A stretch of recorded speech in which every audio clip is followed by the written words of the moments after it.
Because if you don't flare your elbow, if you just grab, he can squeeze, he can lift you up, and you're done.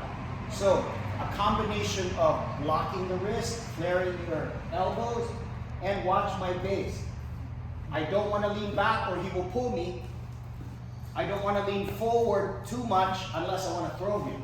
If I lean forward too much and I don't throw him, he's going to jump on my back and throw and choke me. So I have good posture, right? You choose either side. Watch my hip. The most common response to individuals that don't know what they're doing is they do this, right? And he will just toss you on your head and then you get a broken neck and you're toast. So the key here is stay close. As soon as he grabs, defend, heavy, good base. Now look at my hip, see that? Look at his arm. Tell him where the pressure is, shoulder. On his left shoulder, see that? I step behind him. I control the hip. Now, keep in mind, there are many ways to do this once you're on the side. You can block, you can hug, you can look up, so many things. So we're just going to focus on one or two little things right now, and whatever you're comfortable with, learn to practice it. I take his back. Remember, I was holding him here. I go to the side. I control his hip. I'm going to hold his hip bone. See that? I'm going to anchor my hand on his wrist. Every time he starts to squeeze, and if he beats me to it, I'm going to turn in. I want my face into his body.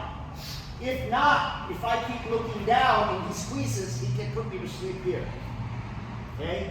Release the pressure slightly by dropping your elbow and turning your body, your face into it. Okay? From here, you can straddle, right? You can block and drop. Come up top. If he continues to grab, look at my forearm. Cross the neck.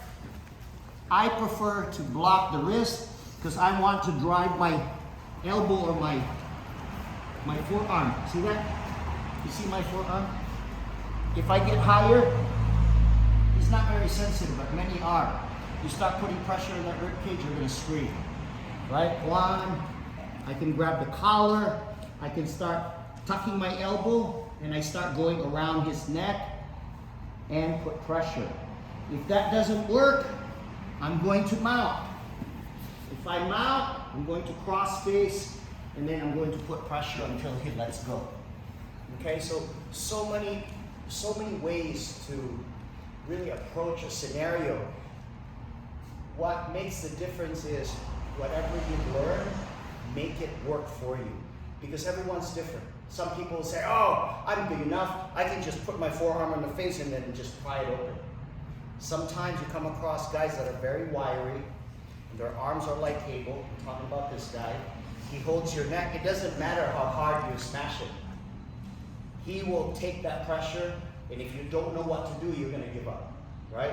So we're just going to drill two, figure out what works, and then what works, keep doing it.